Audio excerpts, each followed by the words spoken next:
दोस्तों, आज हम पढ़ रहे हैं कक्षा छठी इतिहास अध्याय 6 मौर्य साम्राज्य, जिसमें हमने कल पढ़ा था चंद्रगुप्त मौर्य के बारे में।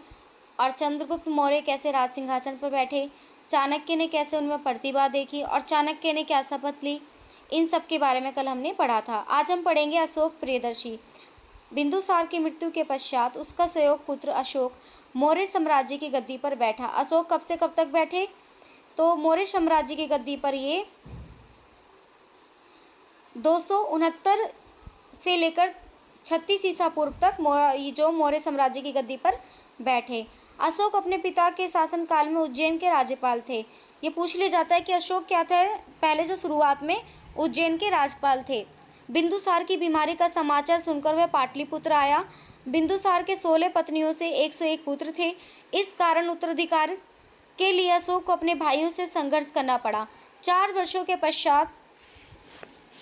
संघर्ष के पश्चात अशोक का राज्याभिषेक हुआ। तो कब हुआ अशोक का राज्याभिषेक? 269 में अशोक का राज्याभिषेक हुआ। इस अवसर पर उसने देवानाम, प्रिय तथा प्रियदर्शी की उपाधि धारण की। ये काफ़ी बार पेपरों में पूछने जाता है कि उनको किस नाम की उपाधि धारण की या किस नाम की उपाधि मिली, तो उनको देवानाम, प्रिय या प्रियदर्शी की उपाधि धारण की। अशोक की माता का नाम शुभ्रद्रांगी था। वह एक ब्राह्मण की कन्या थी। अशोक की शिक्षा दीक्षा अपने सगे भाइयों के साथ हुई थी। जो उनकी माता थी वो शुभ्रद्रांगी थी और वो एक ब्राह्मण की कन्या थी। और जो अशोक की शिक्षा दीक्षा हुई ना, वो अपने भाइयों के साथ हुई। उसकी प्रतिभा, योग्यता और बुद्धि अपने सभी भाइयों से अलग थी। वो पहले उज्जैन और तथा बाद में दक्षिला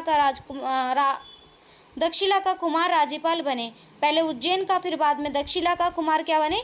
वहाँ का राज्यपाल बने। फिर है कलिंग युद्ध और उसके परिणाम। यहाँ से काफ़ी क्वेश्चन पूछ लिया जाता है। अधिकतर क्वेश्चन ये पूछा जाता है कि कलिंग युद्ध का परिणाम अशोक के मन पर क्या पड़ा, अशोक ने किस युद्ध के बाद जो युद्ध करना छोड़ दिया, तपस्या करने चले गए। तो ऐसे क्वेश्चन यहाँ से बहुत सारे आते हैं। अशोक को पिता से एक विशाल साम्राज्य प्राप्त हुआ। अशोक ने अपने राज्याभिषेक के 90 वर्ष तक अपने पूर्वजों की तरह साम्राज्यवादी नीति का अनुसरण किया। लेकिन अशोक के जीवन की सबसे महत्वपूर्ण विजय 261 ईसा पूर्व में कलिंग राज्य को अपने साम्राज्य में मिलाना था। जो सबसे महत्वपूर्ण विजय किस पे प्राप्त करी? कलिंग राज्य को अपने साम्राज्य में मिलाना। कब? 261 ईसा पूर्व में। क्योंकि कलिंग मगध राज साम्राज्य को संप्रभुता को चुनौती दे रहा था। जो कलिंग था ना, वो मगध साम्राज्य की संप्रभुता को चुनौती दे रहा था। कलिंग युद्ध में 1 लाख लोग मारे गए। लेकिन यहाँ पर जो अशोक के मन पे बहुत गहरा प्रभाव पड़ा था, क्योंकि यहाँ जो युद्ध हुआ था ना भाई, कलिंग राज्य को तो अपने साम्राज्य में मिला लिया, लेकिन युद्ध होता है ना जब, तो बहुत सारे लोग घायल होते हैं, बहुत सारे लोग मरते हैं, बहुत सारी औरतें विधवा होती हैं। तो ये सब जैसे कि इसमें दिखाया गया, कलिंग युद्ध में 1 लाख लोग मारे गए तथा 1,50,000 लोग बंदी बना लिए गए। इस युद्ध में लगभग 2,50,000 से अधिक लोग घायल हो गए। कलिंग को विजित कर तोशाली इसकी राजधानी बनाई गई। कि कलिंग को जीतकर उस तोशाली क्या बनाई गई? इसकी राजधानी बनाई गई। ये भी पूछ लिया जाता है कई बार पेपरों में। तोशाली क्या बनाई गई? इसकी राजधानी बनाई गई। अब यहाँ पे देखो, 1 लाख लोग मारे गए, 1,50,000 लोग बंदी बना लिए गए। इस युद्ध में लगभग 2,50,000 से अधिक लोग घायल भी हुए। तो कितना यहाँ पे नुकसान हुआ? मौर्य साम्राज्य की पूर्वी सीमा बंगाल की खाड़ी तक विस्तृत हो गई। ये कलिंग युद्ध का तत्कालीन लाभ था कि जो मौर्य साम्राज्य की जो सीमाएं थी ना, वो बंगाल की खाड़ी तक फैल चुकी थी। कलिंग युद्ध में हुए हृदय विदारक हिंसा और नरसंहार की घटनाओं ने अशोक के हृदय को स्पर्श किया।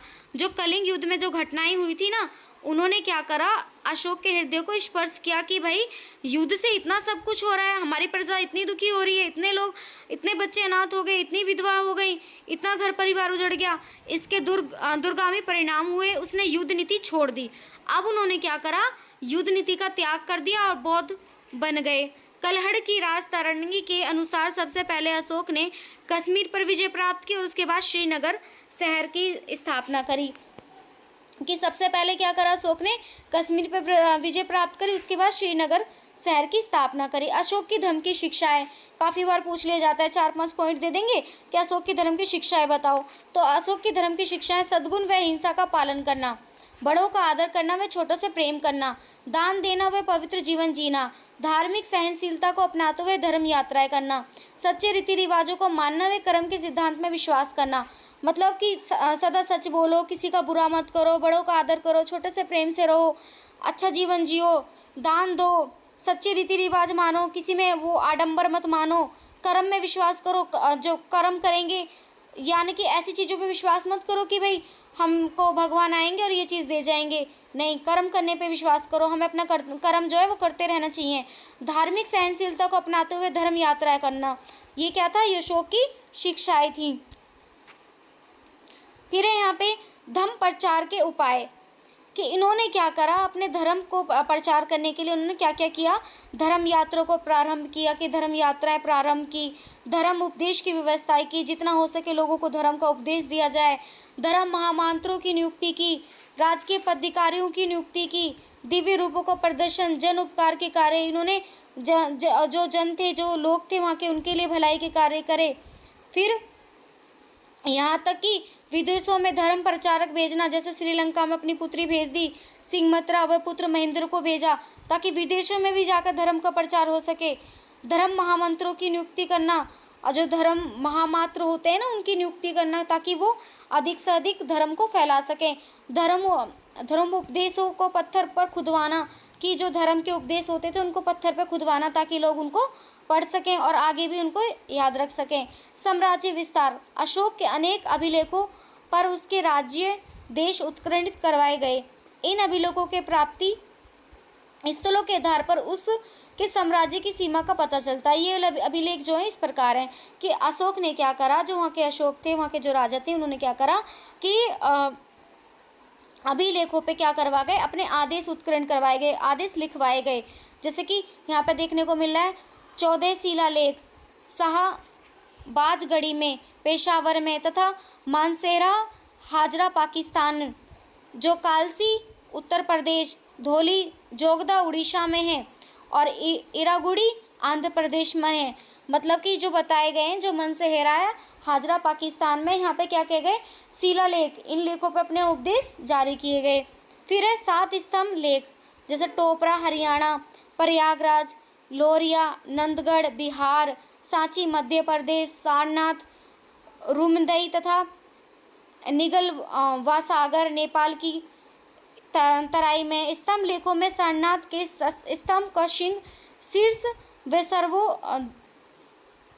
जो स्तंभ का जो शीर्ष था ना, वो चारों तरफ था, सर्वोत्कृष्ट है। इसके फलक पर 4 सजीव सिंह पीठ से पीठ सटाए हुए बैठे हैं तथा चारों दिशाओं की ओर मुंह किए हुए दृढ़तापूर्वक बैठे हुए हैं। ये चक्रवर्ती सम्राट अशोक की शक्ति के प्रतीक है। इनसे चारों दिशाओं में उसके राज्य धर्म के प्रचार की सूचना मिलती है।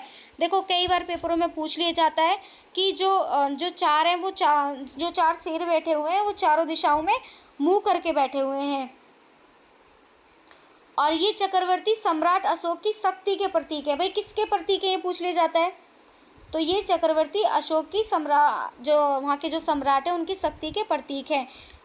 और इनके चारों दिशाओं में जो इनका जो ये मुँह कर रखा है, उससे क्या पता चलता है हमें, उसके राज्य तथा धर्म के प्रचार की सूचना मिलती है। लघु शिलालेख, जो छोटे शिलालेख होते हैं, जैसे सहसा राम बिहार में, बैराट राजस्थान में, बहुत पूछा जाता है भी ये, जंगी रामेश्वर कर्नाटक आदि में। गुफा लेख, ये संख्या में 3 है, जो बिहार की बराबर नामक पहाड़ियों की गुफाओं में उत्कीर्ण मिले हैं। देखो, बिहार की गुफा लेख कहाँ पर मिले हैं, बिहार की बराबर नामक पहाड़ी की गुफाओं में उत्कीर्ण मिले हैं, गुफाओं में लिखे हुए मिले हैं। तो आपको ये चैप्टर कैसा लगा मुझे बताना ज़रूर, कमेंट सेक्शन में कमेंट ज़रूर करना, और लाइक और सब्सक्राइब करना।